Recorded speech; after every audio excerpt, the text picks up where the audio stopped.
Hai murid-murid, selamat datang ke PTPR Eksperimen Wajib yang ketujuh dan selamat kembali kepada eksperimen secara hibrid kita.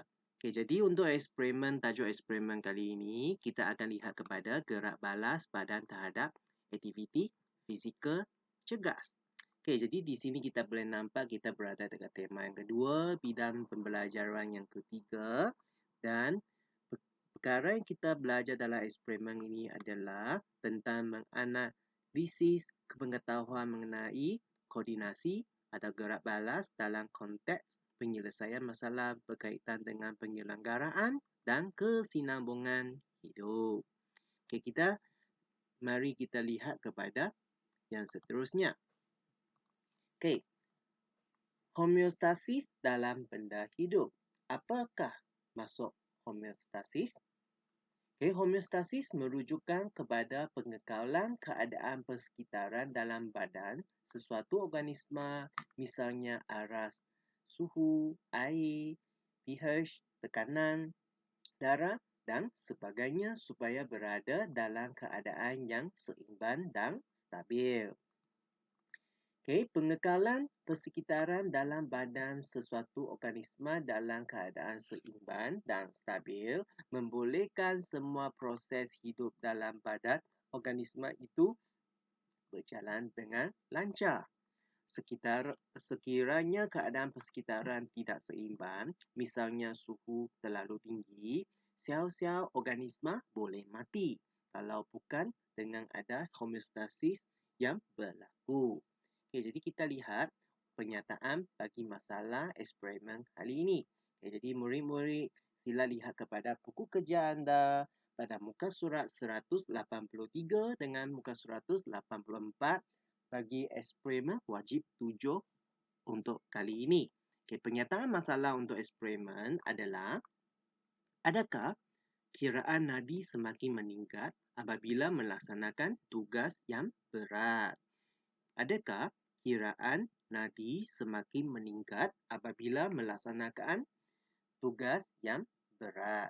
Okay, lepas tu adalah hipotesis. Hipotesis bagi eksperimen ini adalah kiraan nadi semakin meningkat apabila melaksanakan tugas yang berat. Kiraan nadi semakin meningkat apabila melaksanakan tugas yang berat. Okay, lepas tu kita lihat tujuan untuk eksperimen ni. Tujuan adalah mengkaji tindakan biologi yang memberikan gerak balas kepada kiraan nadi.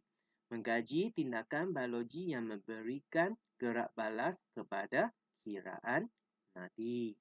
Okay, lepas tu kita akan lihat kepada pemboleh ubah. Pemboleh ubah yang pertama dimanipulasikan adalah jenis aktiviti. Okay, dimanipulasikan adalah jenis aktiviti. Yang kedua, bergerak balas adalah kiraan nadi. Bergerak balas adalah kiraan nadi. Yang ketiga, timalakan adalah masa yang diambil. Timalakan adalah masa yang diambil. Okay, lepas tu kita lihat kepada bahan dan radas. Okay, bahan dan radas yang kita guna dalam eksperimen ini adalah jam randik. Jam randik. Jadi ini merupakan cara untuk kita mengira nadi. Kita dengan menggunakan jari itu untuk merasai denyutan jantung kita. Okay, ini merupakan prosedur bagi eksperimen yang disediakan dalam eksperimen ini. Okay. Okay, kita lihat terus kepada langkah-langkah. Langkah-langkah adalah ayat pasif daripada prosedur yang dibagi dalam ayat aktif.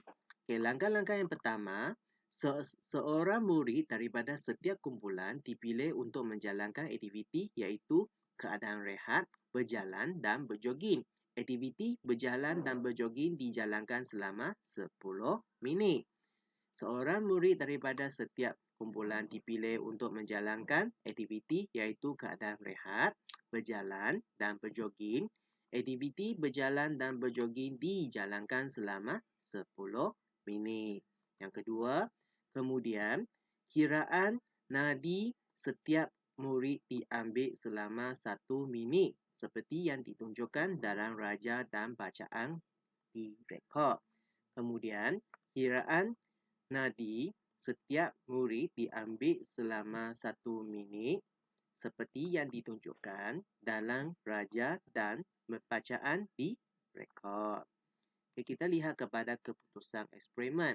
Jadi dalam keputusan eksperimen untuk eksperimen wajib ketujuh ini, okay, sebenarnya memang kita tidak ada keputusan dia kerana ini memerlukan data daripada kawan-kawan anda. Jadi untuk bahagian ini, cikgu just kosongkan dan pun boleh kosongkan saja. Kita lihat terus kepada soalan pertama. Berdasarkan keputusan eksperimen, apakah yang berlaku pada kiraan nadi apabila aktiviti fizikal yang cergas dilakukan? Okay. Jawapannya adalah meningkat. Jawapannya adalah meningkat. Okay, soalan kedua.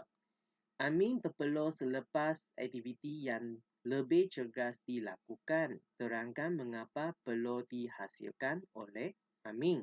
Jawapannya adalah apabila peluh tersenjat, peluh menyerap haba dari kulit dan menyejukkan badan. Apabila peluh tersenjat, peluh menyerap haba daripada kulit dan menyejukkan badan.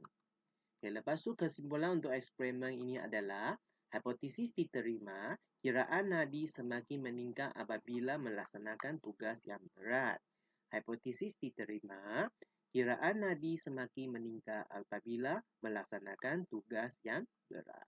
Jadi, dengan ini berakhirlah eksperimen wajib 7 kita kali ini. Jadi, murid-murid, kita akan jumpa lagi pada eksperimen yang seterusnya. Okay, bye-bye.